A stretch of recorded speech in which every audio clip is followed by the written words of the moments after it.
Hey there everyone, it's been more than a month since I published my Ajazz AKP815's first impression, and now it's high time I review this. And this keyboard from Ajazz is a unique one since this doubles down as a stream deck, and thus this can be termed as the poor man's stream deck that comes with a 75% keyboard free on the side. So let's have a look into this keyboard today and see how this performs and if it's worthy or not.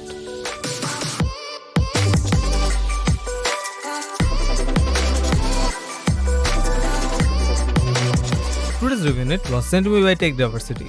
Tech Diversity has been the prime Ajazz peripherals importer of Bangladesh, with also importing Keycron and other peripherals also. Today's Ajazz AKP815 is available at them for only 10,000 BDT, so why not grab it? And now onto the video. So let's start out today's video with a quick unboxing of this keyboard.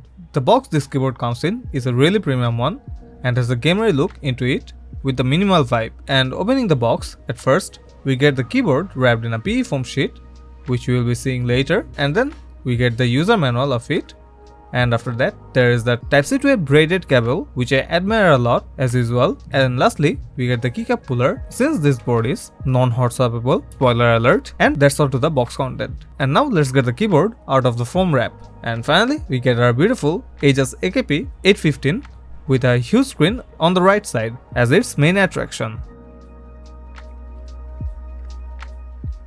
Now about the build quality of this keyboard. The AKP815 is a 75% exploded layout that comes in full ABS plastic body with a very firm build and a 5-inch LED screen on the side, which I'll be discussing later. And the firm build of this keyboard with the semi-premium build gives a very appealing factor to this board. And by now, you guys have noticed that this is a low profile keyboard, but how slim it is though. For that, let me measure it, and while measuring it, we see that this keyboard has a thickness of 14mm, and this makes it one of the slimmest low profile mechanical keyboard right now in the market in this price range. And also, while doing the bend test, we can see that the keyboard has pretty low flex compared it to being a pretty big board. And going on the back, we can see that this keyboard has a unique back with an aluminum weight in it, which is more likely a show. This aluminum weight is also a thin one with matte finish on it, so there is less chance for it to get scuffed up while using.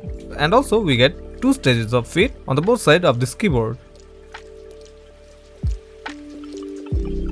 Then let's talk about the keycaps. The keycaps this keyboard comes in is the double shot PBT keycaps, but there's a catch to it. The mold we see here is of white and orange color, but there is also grey colored font present throughout the keyboard, which are printed in die sub, and for this reason they are more likely to disappear over long usage. But the keycaps does have grainy surface on the top, which gives the keycaps pretty good grip over the keycaps. And if we measure the thickness of these keycaps, there are three variations seen here. The alpha keys have 1mm of thickness, whereas the spacebar have 1.3mm of thickness, and the modifiers have, like the backspace or enter, of 1.4mm thickness, which seems to be fair in my eyes, as the modifiers are fully double shot and the key chattering problem is primarily seen in the modifiers or the spacebar, where Ajazz made sure this doesn't happen in this board while increasing the thickness of these keycaps.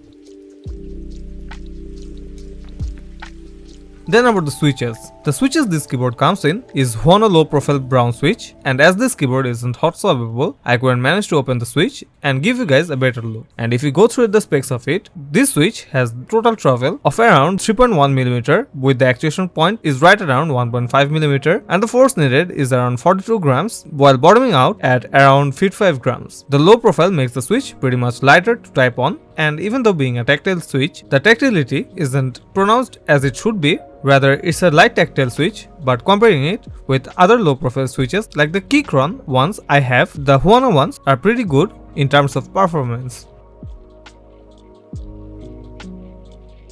And regarding the stabs this keyboard comes in is the custom palm stabs from Ajazz themselves, or more likely to be an OEM, and being an OEM stabs, they are smooth as well as well lubed, and also the housings are tight enough to not care about the rattling. And as this is a non-hot swappable board, I couldn't show the stabs properly, but I hope these stabs won't disappoint to anyone who will be buying this board.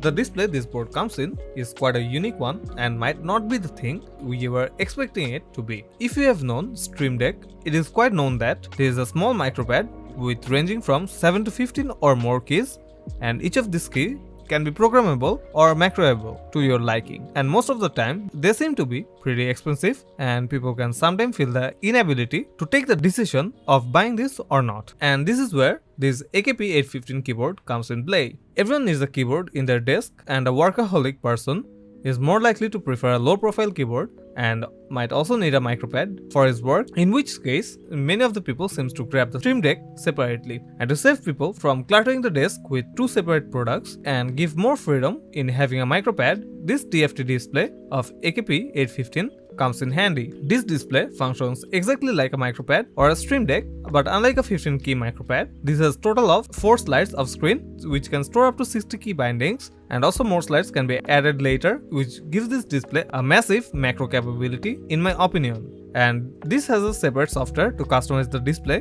which I'll be showcasing in a separate video, and also how to control the display, or else this video will get quite long. And also, no, you can't use this display as a secondary monitor or whatsoever, since this screen doesn't have that functionality.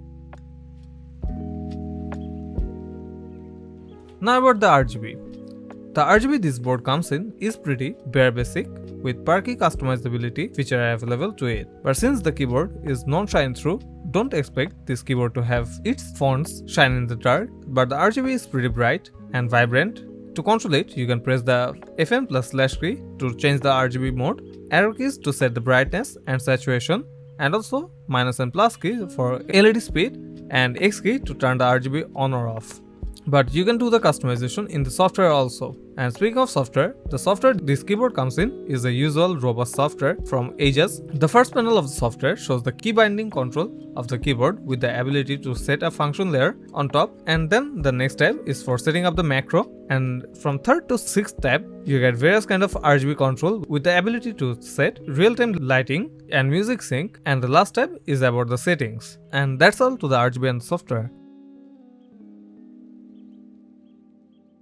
Now let's do the teardown of this keyboard. And tearing it down was a pretty easy task, but this keyboard has a lot of screws to begin with. Opening the back shell, at first we see that there is no dampening inside the board, but also this makes the keyboard have slight modding potential to it. And for the modding, I will recommend to do something like a polyfill or PE4 mod with 2 layers of tape mod, which will certainly change the sound profile as well as might make your tapping experience better. And then disconnecting the daughter board and the display cable, the PCB comes off, which will also need to be unscrewed, and after that the PCB comes apart. Looking at the PCB and flipping it on the top, we can see that the plate and the switches are bolted together, and the plate we see here of this keyboard is of hard plastic, so there will be slight pinging sound to this keyboard. And also another interesting thing about this keyboard is that this has small silicone gasket balls on the side of it, which isolates the board from the casing and reduces the ping while typing, since the keyboard is a top mount. And another thing is the PCB and the plate is sealed shut since the switches are soldered and there is no way to open it, but we can see there is a thin layer of EVA foam padding between them.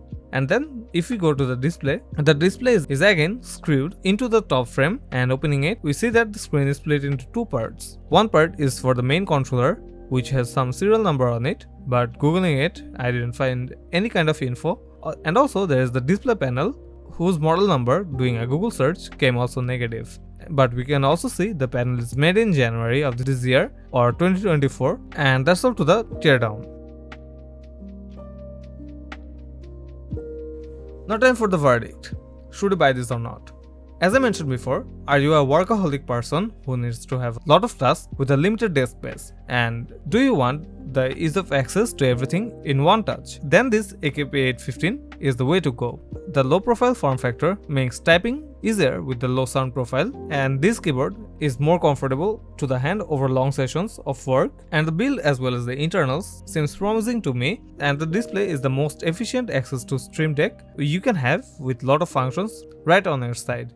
So yes, I would definitely recommend this keyboard if it meets your work purpose. So that's all for today. Thank you for watching. If you like the video, do give a like and subscribe, and thank you.